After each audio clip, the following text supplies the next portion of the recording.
అందరికీ నమస్కారం. నేను ఈరోజు మీకు ఈ దానిమ్మ చెట్టు గురించి కొన్ని ఇంపార్టెంట్ విషయాలు అయితే చెప్తాను. ఇది మనకి సమ్మర్ కదా, సమ్మర్లో ఓవర్ హీట్ వల్ల బాగా టెంపరేచర్స్ ఎక్కువ ఉండటం వల్ల మొక్కలు అనేది తొందరగా పెరగవు. అలాగే మొక్కలు పెరిగినా కానీ ఆకులు రాలిపోతుంటాయి. ఆకులు రాలినా కానీ మనకి ఫ్రూట్ని చూసేది కాయలు అనేది తొందరగా పెరగవు అనమాట. లాస్ట్ టైం 4 weeks బ్యాక్ ఏం చేశానంటే ఇక్కడికి వచ్చినప్పుడు ఈ చెట్టు మొత్తం కింద ఎక్కడ వాటర్ లేకుండా ఉండేది.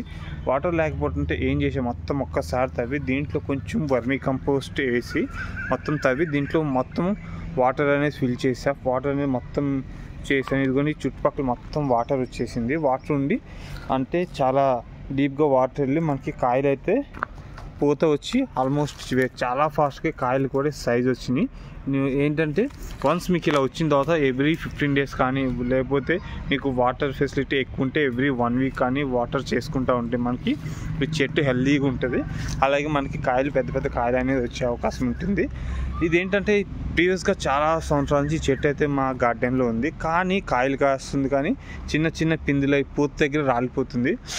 మనం ఇలా కాదని చెప్పేసి సమ్మర్లో ఏంటంటే మనం ఏమైపోయినా పర్లేదు కానీ కంపల్సరీ వాటర్ అనేది ఎంత కుడితే అంత ఇవ్వండి.